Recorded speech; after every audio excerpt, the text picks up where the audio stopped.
তোমার আসল পরিচয় এ বাড়িতে দেওয়ানজি ছাড়া কেউ জানে না। লন্ডন আর প্যারিসে আপনার ছবির খুব সুখ্যাতি হয়েছে। কি ছবি আজ্ঞা ভাই কিছু বলতে পারেন?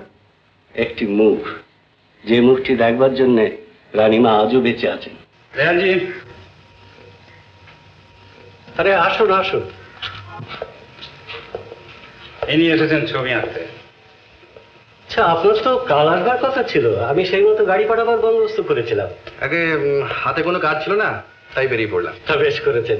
আপনার জিনিসপত্র স্টেশনে। ঠিক আছে, আমি আনিয়ে নিচ্ছি। আচ্ছা, আমি তাহলে যাই। আচ্ছা, আপনি বসুন কুমার সাহেব। আমার নাম জয়ন্ত কুমার রায়। জানি, আপনি বসুন, আমি রানীমাকে খবর পাঠাচ্ছি, উনি শুনলে খুশি হবেন। আচ্ছা।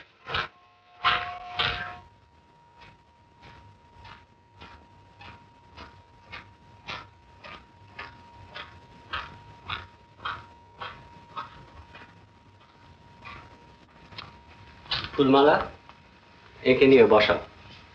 আপনি রানীমার সঙ্গে কথা বলুন, আমি আসি। আচ্ছা, নমস্কার। নমস্কার।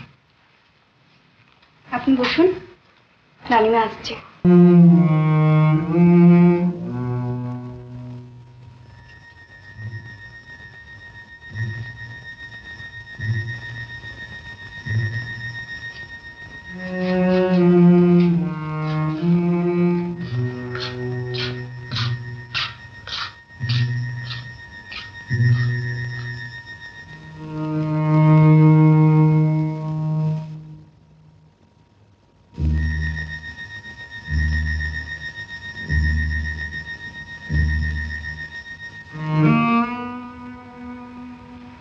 ফুলমালা,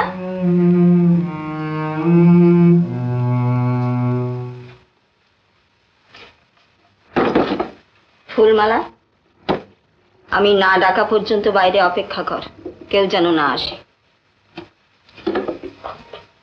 দাঁড়িয়ে কেন, বসো।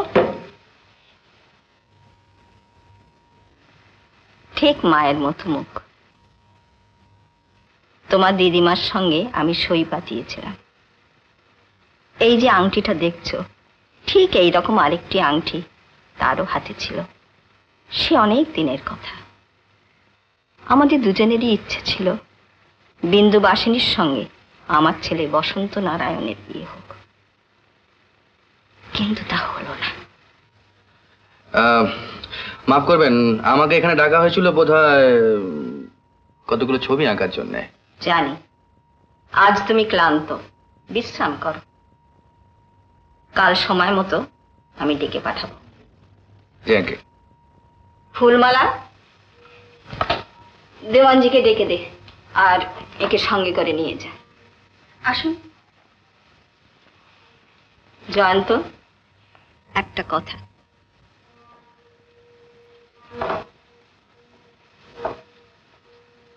তোমার আসল পরিচয় এ বাড়িতে দেওয়ানজি ছাড়া কেউ জানে না। তুমি এখানে শুধু ছবি আঁকতে এসেছো।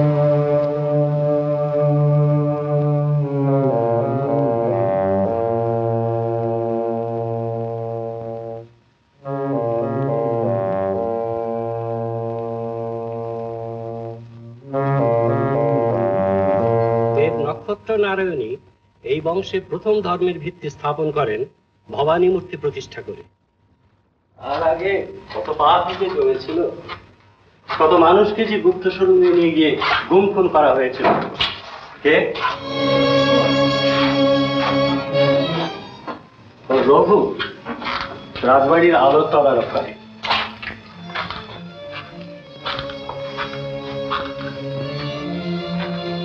আজ এই মহল কেমন যেন ঘুমিয়ে পড়েছে, অথচ একদিন এখানে সারা রাত ধরে আলো জ্বলত। রানীমার নির্দেশে এখন শুধু নাচঘরের আলোই জ্বালা হয়।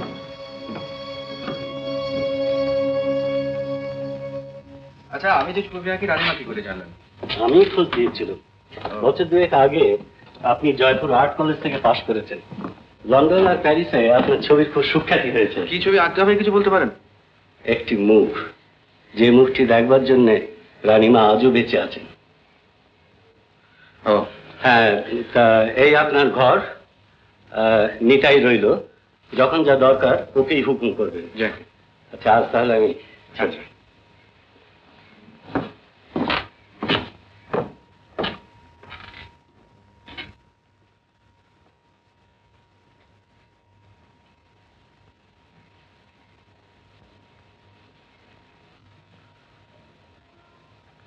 নিতাই, আচ্ছা নিতাই, এখানে কটা মহল? আগে 2 মহল, ও, রানী মহলও আছে, বাই মহলও আছে। হুম, রাজা ওদের রানীও ছিল, আবার বাইও ছিল। আচ্ছা। সুবিধেই ছিল। তো রানীমার ছেলে শেষ রাজাও যিনি মরে গেলেন, হুম। তিনি তো বিয়েই করেননি, আচ্ছা। এই বাইকেই বউ মনে করতেন।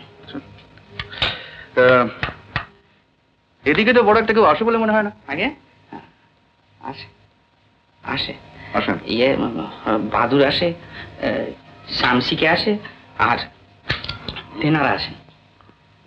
তিনারা? হ্যাঁ, ওই যে বাবা গো, ওই আর আজ 2 দিন থেকে আমি আসছি আপনার জন্য ঘর সাফ করতে। আমি আসছি বাবু। হুম, এইটা সেই বাইয়ের ঘর, ওই যে মরে গেছে, আর তার মেয়েটাও হারিয়ে গেছে।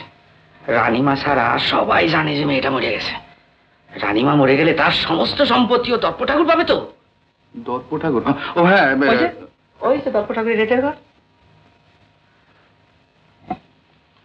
পাহাড়ে জঙ্গলে ঘুরে ঘুরে বেড়ায়, আর ওই সাপ খুব ধরে, আর সব ওষুধের ব্যবসা করে, আর সব ধরে ধরে চালান দেয়। আচ্ছা। হ্যাঁ, ওই যে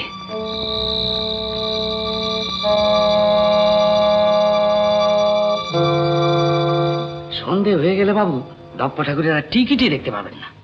ওই ঘরে বসে বসে সাপের সবল নেয়। সে কি? হ্যাঁ, তাহলে বলি কি বাবারি। হ্যাঁ, আর হরনাথ ঠাকুরকে দেখেছেন? দেখেননি? ও দেখতে পাবেন, ডাকিনী যোগিনী করে, খেঁজা খায়, চোখ লাল করে বসে থাকে। ওই দপ্প ঠাকুরের বইমাত্রীর ভাই। তো দুজনে কোনো বনি বানাও নেই। আচ্ছা। হ্যাঁ, তো বাবু এই আমি যাই, রাত গভীর হওয়ার আগে আপনার খাবারটা দিয়ে যাই। হ্যাঁ, রাত্রির বেলা ডাকবেন না জানো। কেন? এই দেখো, তাহলে আর বলি কি, এটা আনা বাড়ি, এখানে কেউ থাকে না। ওই যে নাচঘর, আগে সেখানে গান বাজনা হতো তো। বাবু বলবো কি, এখনো আমি রাতের বেলা ঝুমঝুম ঝুমঝুম আওয়াজ শুনতে পাই। হ্যাঁ, আর কেঁদে কেঁদে কে যেন গান করে। রানীমা যে কেন আপনাকে কিন্তু থাকতে দিলে আমি তো বুঝতে পারি না। তাহলে বাবু আমি যাই, খাবারটা নিয়ে আসি। বাবু রাতের বেলা ডাকবেন না। আচ্ছা, ঠিক আছে।